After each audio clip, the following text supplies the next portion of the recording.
Hi, Lily. So, in light of your recent hospital visit, I thought that it would be an appropriate time to talk about opioid use and its relationship with constipation. So, to start, I wanted to give you a little background of what opioids do within the GI tract. So, upon intake, an opioid has these receptors that stimulate the natural enzymes within our stomach. And these enzymes, unfortunately, inhibit natural gastric emptying into the small intestine. And this is known as gastroparesis, which is a delayed emptying time into the small intestine. Another thing that happens is that it inhibits peristalsis. And peristalsis is just a fancy word for movement or contraction.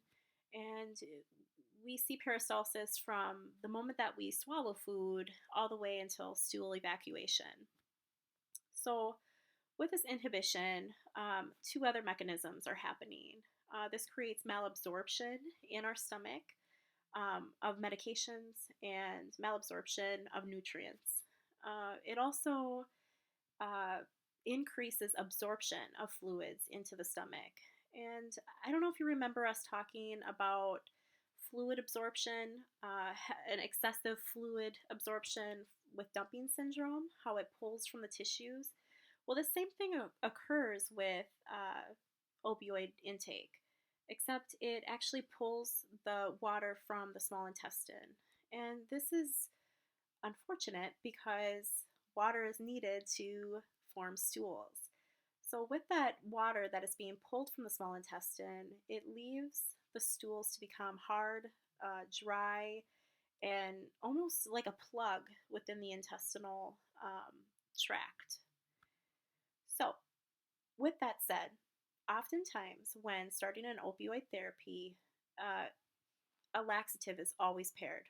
Uh, Taking the laxative is crucial to avoiding complications with constipation. Now, from the moment you take an opioid, you will also take the laxative. You won't take the laxative every other day. You won't take the laxative a week later. It always has to be at the same time as the opioid.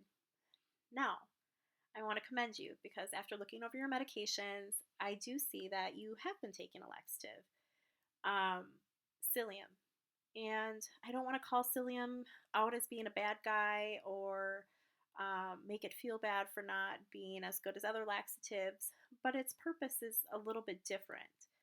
Psyllium is often used as a bulk forming laxative, meaning it generally is prescribed for people that have watery stools, diarrhea, which you did have issues with. You did have those things. But when you're taking an opioid, you really don't want bulk formation in a laxative. Because of that pulling of the water from the small intestine, having that bulk formation laxative increases your risk to distend your colon or sets you up at a greater risk for complications with the bowel obstruction. So, with that said, I noticed that upon your hospital stay, they gave you senna, and that is perfect. That is a perfect laxative to pair with an opioid.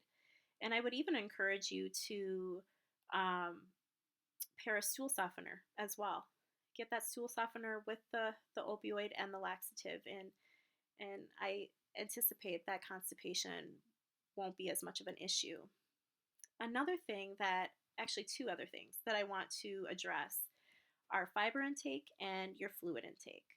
So, when you're taking a laxative and when you're taking an opioid, it's also important to increase your fiber. And actually, it's important to increase your fiber whoever you are. I will always be a promoter of fiber in the diet.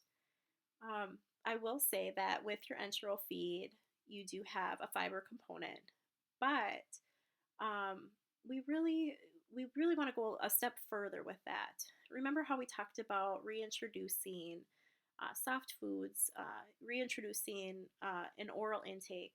Um, I want you to move at your own pace with that. If you decide not to start tomorrow, that's fine.